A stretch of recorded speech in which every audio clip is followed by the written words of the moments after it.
Assalamualaikum warahmatullahi wabarakatuh. Kali ini kita akan membahas tentang persebaran flora dan fauna di Indonesia beserta upaya pelestariannya. Seperti yang kalian tahu, Indonesia itu disebut sebagai mega biodiversitas karena memiliki tingkat keanekaragaman hayati yang tinggi ya, baik dari flora maupun faunanya. Dan perlu kalian tahu bahwa diperkirakan hampir 30% spesies yang ada di bumi ini terdapat di Indonesia, walaupun memang penyebarannya tidak merata di seluruh pulau. Nah, bagaimana dengan persebaran flora dan fauna di Indonesia? Mari kita simak di video kali ini. Pertama, kita akan membahas tentang persebaran flora di Indonesia. Nah, flora di Indonesia ini tercakup dalam kawasan Malaysiana yang terdiri atas Indonesia, Filipina, Malaysia, Kepulauan Solomon, dan Papua Nugini. Dari berbagai pulau di Indonesia, untuk keanekaragaman tumbuhan yang paling tinggi kita temukan yaitu di Kalimantan ya. Sedangkan di daerah Jawa, Sulawesi, Maluku, dan Kepulauan Sunda itu memiliki keanekaragaman tumbuhan yang paling sedikit. Sebagian hutan di Indonesia merupakan bioma hutan hujan tropis yang dicirikan dengan adanya pepohonan yang berkanopi rapat ya, dan banyak tumbuhan liana atau tumbuhan yang tumbuh memanjat. Nah, contohnya itu adalah tumbuhan misalkan durian, mangga, sukun, dan rotan ya. Nah, adapun tumbuhan endemik atau yang khas ya yang bisa kita temukan di Indonesia yang terkenal yaitu contohnya Rafflesia arnoldi ya di Sumatera Barat. Terus kemudian ada anggrek hitam di Kalimantan Timur. Sebelum kita membahas tentang persebaran fauna atau hewan di Indonesia, perlu kalian tahu dulu ya bahwa flora dan fauna di Indonesia itu dibagi menjadi beberapa tipe berdasarkan adanya garis hayal.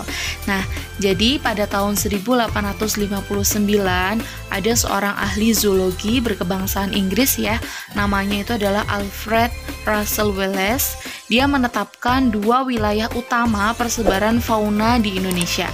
Nah, Wallace itu membuat garis pemisah yang abstrak ya. Jadi mulai dari Selat Lombok ya ke utara hingga Selat Sulawesi dan Filipina Selatan.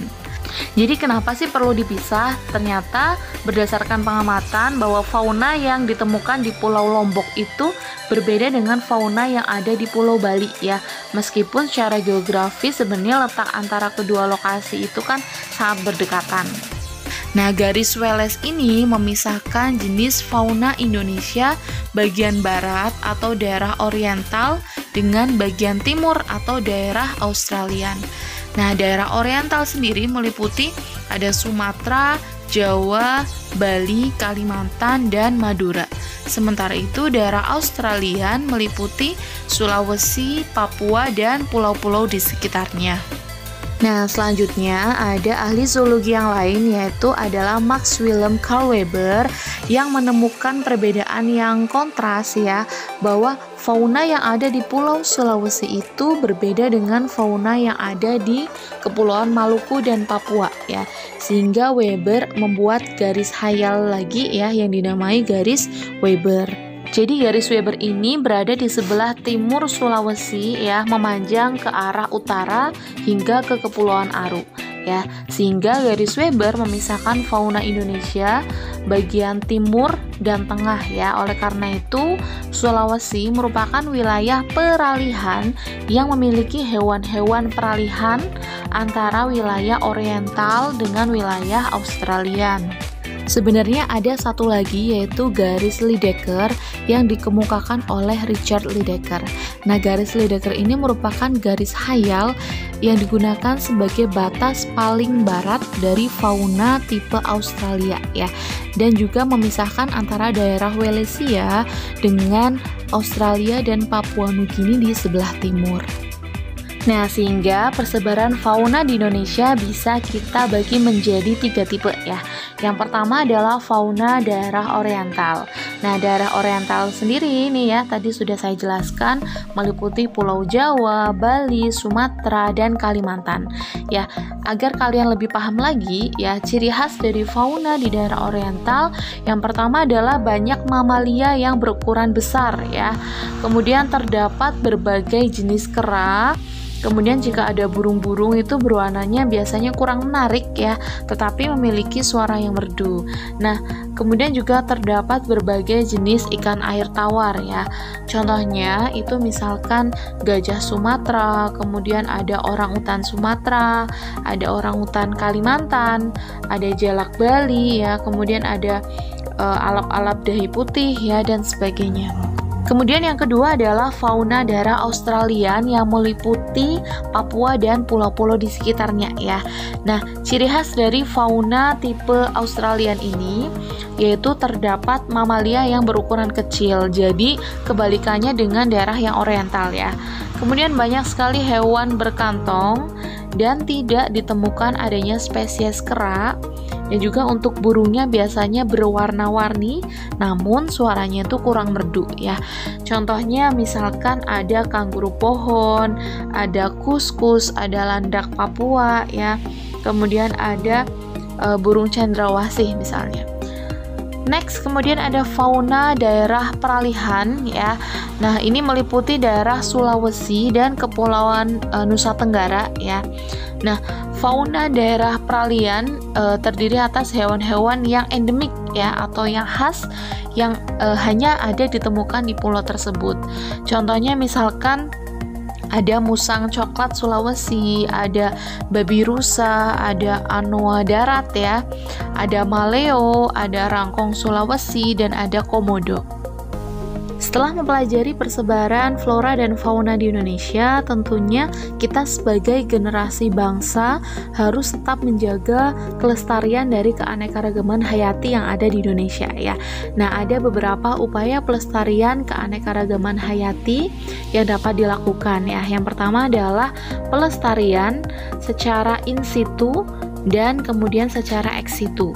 Pelestarian secara in situ yaitu pelestarian makhluk hidup dalam habitat aslinya ya.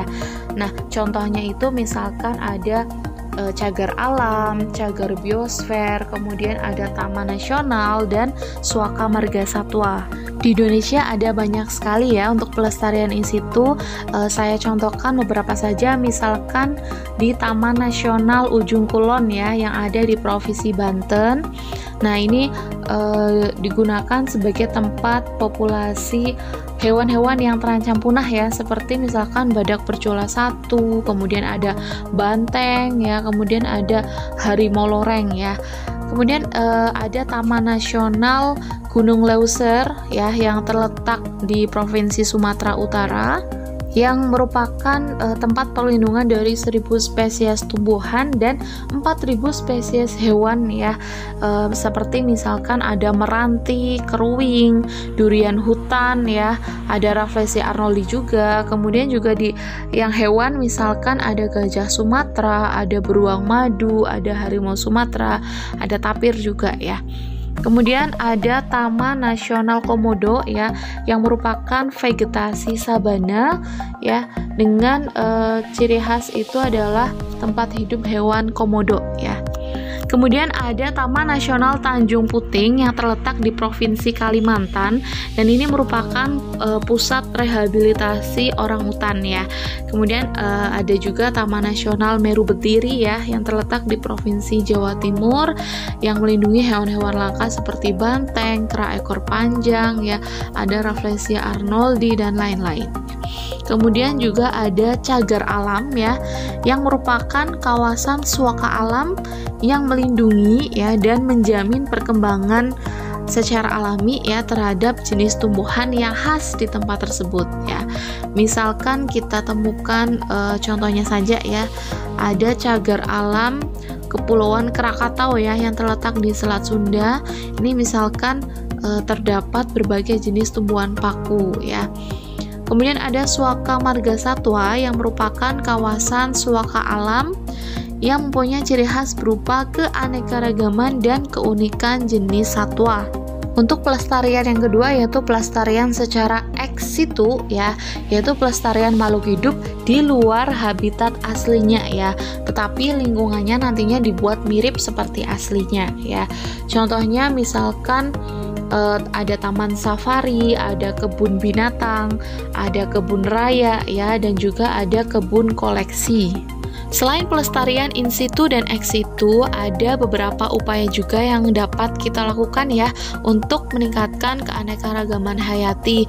Misalkan dengan cara reboisasi ya atau penghijauan, kemudian pembuatan taman-taman kota ataupun penebangan pohon ya dengan menerapkan sistem tebang pilih dan tanam kembali. Karena sebenarnya alam itu tidak butuh manusia loh ya, tapi manusialah yang membutuhkan alam.